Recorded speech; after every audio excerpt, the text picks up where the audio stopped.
Hi hello' বন্ধুসকল, কি খবৰ আপোনালোকৰ? আশা কৰো সকলো কুশলে আছে। আজিৰ এই ভিডিঅ'ত কথা পাতিম পুৰী শ্ৰী জগন্নাথ ধামৰ বিষয়ে। আপুনি জগন্নাথ পুৰী কেনেকৈ যাব, ক'ত থাকিব, ইয়াত খোৱা বোৱাৰ কি ব্যৱস্থা আছে, আপুনি জগন্নাথ পুৰীৰ ওচৰত ক'ত ক'ত ঘূৰিব যাব পাৰিব আৰু আপোনাৰ এই সম্পূৰ্ণ যাত্ৰাৰ কিমান পইচা লাগিব, লগতে জগন্নাথ ধামৰ ৰচুৰি মানে ৰান্ধনীশালৰ বিষয়ে কম। বন্ধুসকল বলক ভিডিঅ'টো অলপ স্কিপ নকৰাকৈ শেষলৈ চাওক, যাতে গুৰুত্বপূৰ্ণ অংশটো হেৰুৱাব লগা নহয়।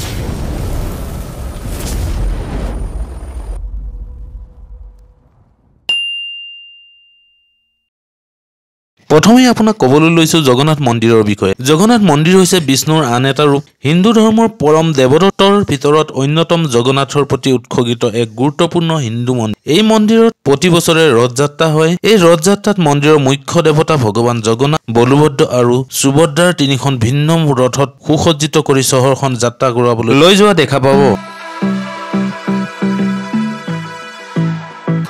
বন্ধুসকল এতিয়া কথা পাতো আপোনালোকে জগন্নাথ ধাম আহিব কিদৰে। প্ৰথমটো হ'ল ইয়ালৈ আপোনালোকে ট্ৰেইনেৰে আহিব পাৰে। ট্ৰেইনেৰে আহিলে উৰিষ্যাৰ পুৰী ৰেলৱে ষ্টেচনলৈ আহিব লাগিব। ষ্টেচনলৈ অসমৰ পৰা ডাইৰেক্ট ট্ৰেইন পাব। যদি পুৰীলৈ ডাইৰেক্ট নাপায় তেনেহ'লে ভুৱনেশ্বৰ ৰেলৱে ষ্টেচনলৈ ট্ৰেইনেৰে আহিব পাৰিব। পুৰীৰ পৰা পুৰীৰ দূৰত্ব 60 কিলোমিটাৰ। আপুনি ভুৱনেশ্বৰৰ পৰা পুৰী ট্ৰেইন বা বাছৰ সহায়ত আৰামত আহিব পাৰিব। দ্বিতীয়টো হ'ল আপুনি ফ্লাইটত আহিব পাৰে। ফ্লাইটত আহিলে আপুনি ভুৱনেশ্বৰ এয়াৰপৰ্টলৈ আহিব লাগিব আৰু তাৰ পৰা বাছৰ সহায়ত আপুনি 60 কিলোমিটাৰ দূৰত্ব 2 ঘণ্টাত কভাৰ কৰিব পাৰিব। ইয়াত বাছৰ ভাড়া 80ৰ পৰা 90 টকাকৈ ল'ব প্ৰতিজনক। যদি আপুনি ষ্টেচনৰ পৰা মন্দিৰৰ দূৰত্বৰ কথা কওঁ তেতিয়াহ'লে ইয়াৰ দূৰত্ব 3 কিলোমিটাৰ মাত্ৰ। আৰু ষ্টেচনৰ পৰা মন্দিৰলৈ অগণন অটো ষ্টেচনৰ লগতে পাব, য'ত অটো ভাড়া 50 টকাৰ পৰা 60 টকা ল'ব।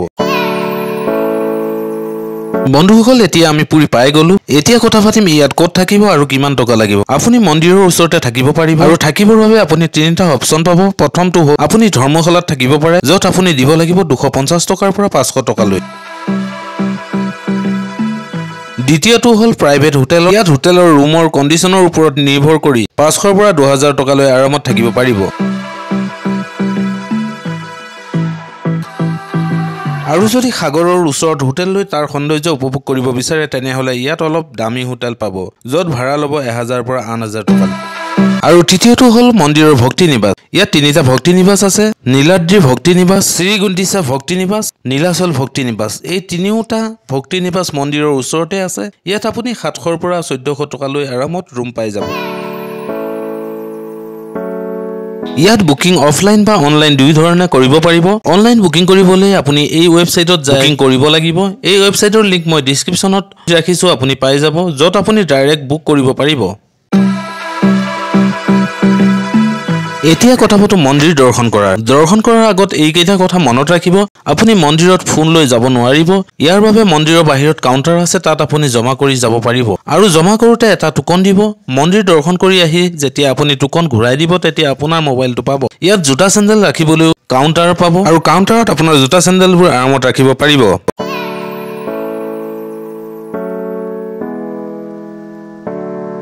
ইয়াৰ পিছত আপুনি মন্দিৰ দৰ্শন কৰিবলৈ মন্দিৰৰ মুখ্য দুৱাৰ মানে সিংহ দুৱাৰেদি প্ৰৱেশ কৰিব লাগিব। এই মন্দিৰৰ 4খন দুৱাৰ মন্দিৰৰ চাৰিওফালে অৱস্থিত। আপুনি ইয়াত অলপ সাৱধানে লাইন হৈ দৰ্শন কৰিবলৈ যাব লাগিব। ইয়াত বহুত ভিৰ পাব। যদি আপুনি লাইন হৈ দৰ্শন কৰিব যায় তেনেহ'লে 1 ঘণ্টাৰ পৰা 2 ঘণ্টাত আৰামত দৰ্শন কৰিব পাৰিব।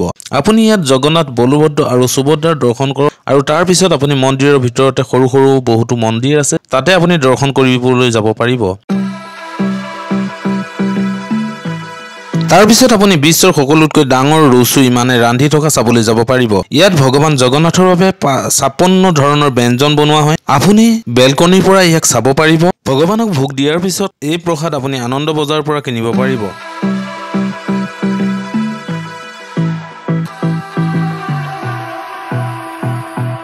বন্ধুসকল ইয়াতে আপোনাৰ ডে 1 সম্পূৰ্ণ হ'ব। এতিয়া ডে 2ত আপুনি মন্দিৰৰ ওচৰত ক'ত ক'ত ঘূৰিব পাৰিব তাৰে আলোচনা কৰিম। প্ৰথমে আপুনি কনাক টেম্পলত যাব পাৰে। এই মন্দিৰ 13শ শতাব্দীৰ আৰু এই মন্দিৰ পৰ্যটকৰ মূল আকৰ্ষণ। যদি আপুনি জগন্নাথ মন্দিৰৰ পৰা উৰিষ্যা আহে তেনেহ'লে ইয়ালৈ আহিবলৈ নাপাহৰিব।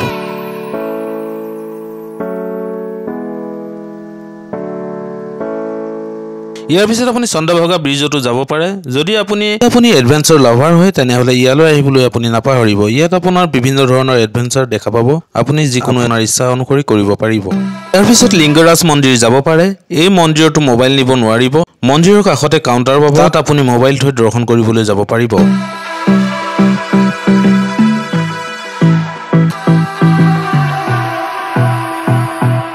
ইয়াৰ পিছত নন্দনকাননত যাব পাৰিব বন্ধুসকল উৰিষ্যাৰ এই নন্দনকানন বহু জনপ্ৰিয় এইখন ভাৰতৰ দ্বিতীয়খন ডাঙৰ চিৰিয়াখানা ইয়াত বগা বাঘ দেখিবলৈ পাব আপুনি ইয়ালৈ যাব পাৰে